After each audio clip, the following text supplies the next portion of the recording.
Be talking about a question that I get asked all the time: how you can structure your day to feel more successful. And in this masterclass, I'll be sharing 8 hacks with you that you can use to help you be more successful. So who am I, first of all, and what is this masterclass all about? As I said at the start, my name is Abigail Barnes. I am the founder of Success by Design Training.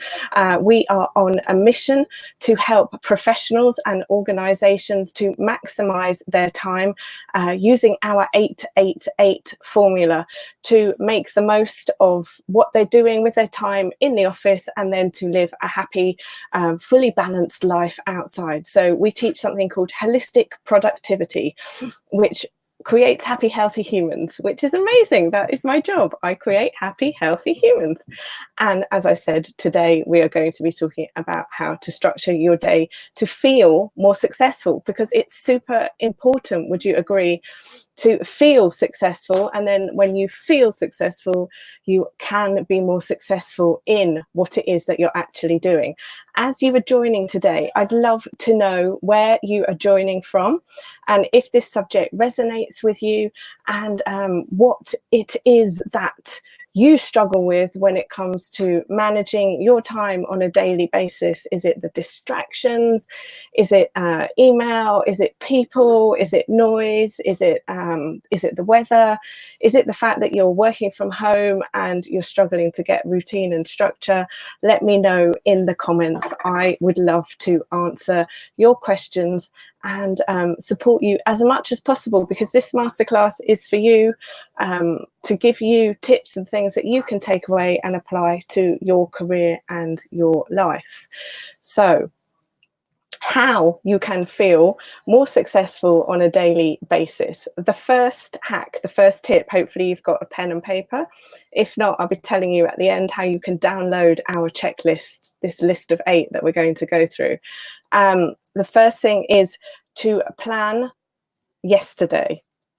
Basically, you write your to-do list for the following day, the day before. So when you leave the office, let's imagine this is a Monday night, okay, just to go with this story. When you leave the office on Monday night, you have your to-do list set for Tuesday. So you already know what you are going to do on Tuesday.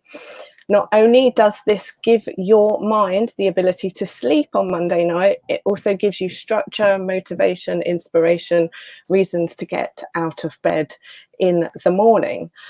So you plan yesterday. Always, always, always write your to-do list the night before. And whether that is physically writing it down or writing it down in an online organizer, maybe use something called Trello, or you use Notes, or you use CRM systems, whatever it is that you're using to write your to-do list, write it down the night before. So that is tip number 1.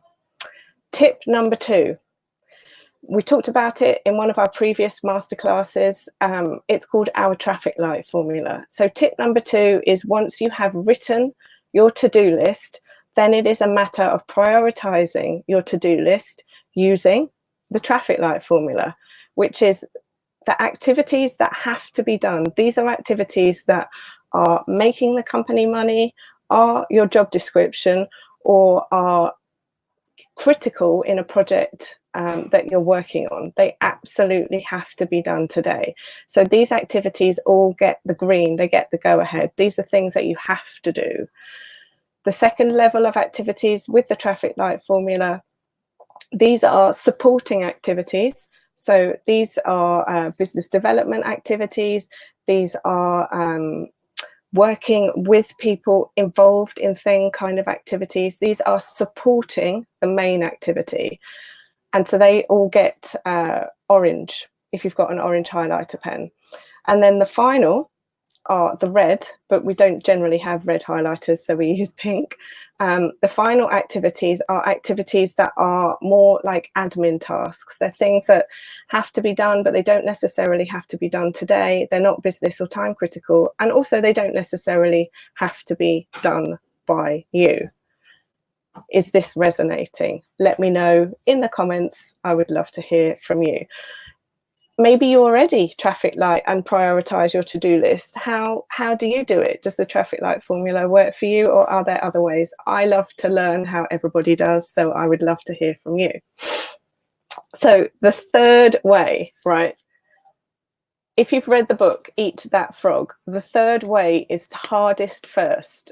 So once you have your to-do list, you know what you need to do today, you've prioritized it, you know what's important, put the hardest tasks first. You are well rested, you've had breakfast, maybe not, you're in the highest state of energy that you are going to be first thing in the morning. So logic dictates, science dictates, energy dictates, do the hardest thing first. Also, the people that you are going to be working with on these activities are going to be at their peak state as well. So it's going to make things a lot easier. Hardest first is the third tip. Fourth tip, look at everything. So once you know what that activity is, chunk that activity down. Sometimes we procrastinate because it's just too big. We don't really know where to start. There's just too much and it's too overwhelming. So chunk it down into steps that you can do step by step by step by step by step. And it might be that you need to chunk this activity down over the days in the week. So you don't necessarily, like, it's critical, but it doesn't need to be done in one day. It can be done in this peak time every day of the week. Make sense? Which then leads on to the fifth thing. And that fifth thing is what I call, or we call, distraction lockdown.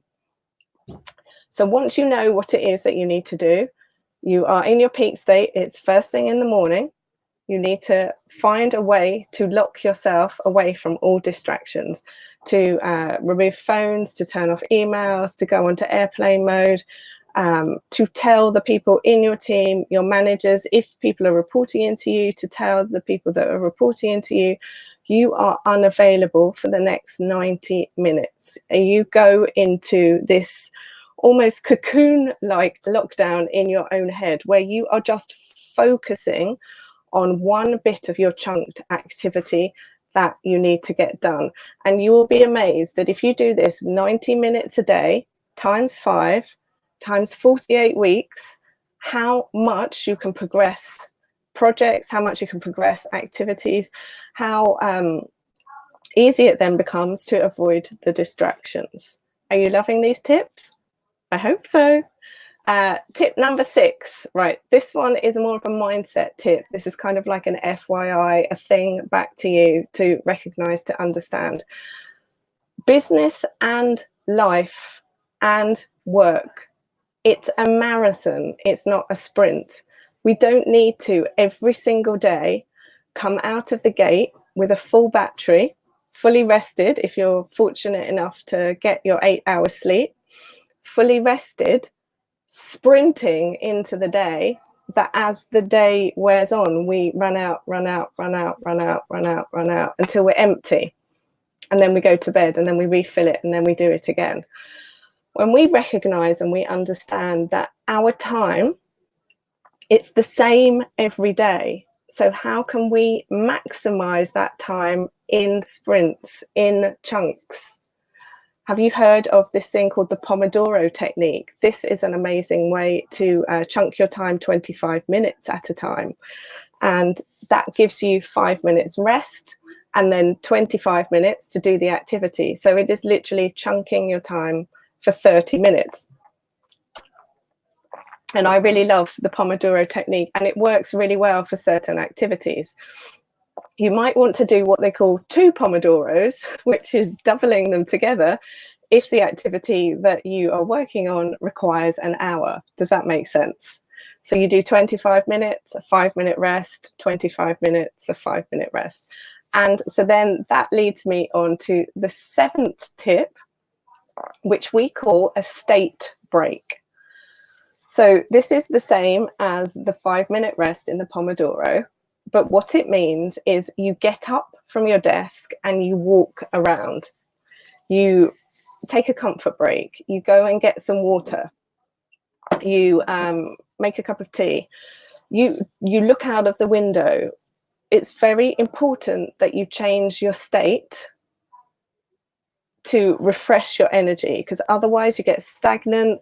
You start to find that, you know, you get pains in your neck, pains in your back, pains in your legs. I find, because although I know all of this, I don't always do it myself. None of us do. It's just a human trait to forget what we know and just get absorbed in things. So I can sit for an hour, 2 hours, and then when I get up, I can hardly move. So I'm actually thinking about getting one of those watches that buzzes and reminds me that I need to move, because I just get so transfixed in what I'm doing that I actually physically need to be reminded to change my state, to refresh my energy. So that is tip number 7. And then the final tip, tip number 8, this is the hard stop reward. Now, this tip is for anybody who struggles to leave the office on time. They're still working on things sort of 6, 7 o'clock at night. These are people who they don't have time, or they don't find time, or they don't know what to do, etc., etc.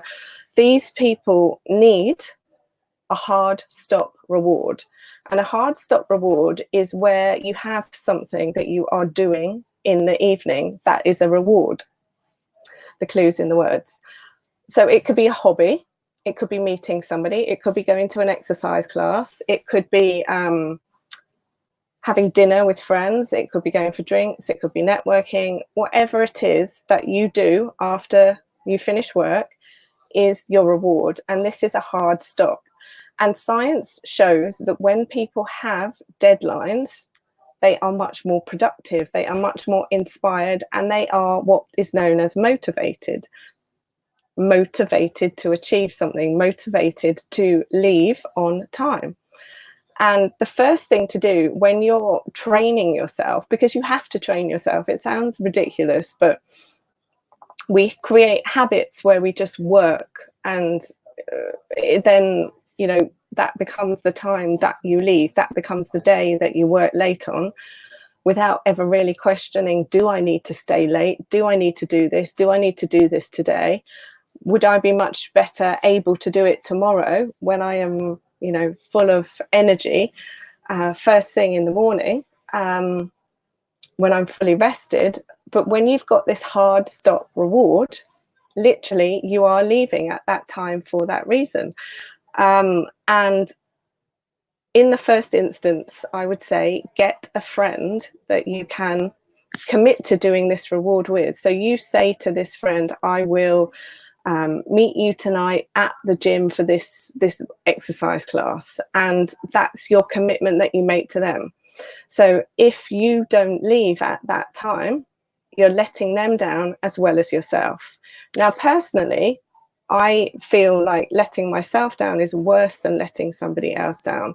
But this is a process. And so step 1 is letting somebody else down. And then step 2 is letting yourself down. And that's where you just don't want to. You actually want to leave at that time. So hopefully these 8 tips have been able to give you some ideas and some inspirations for how to structure your day for success.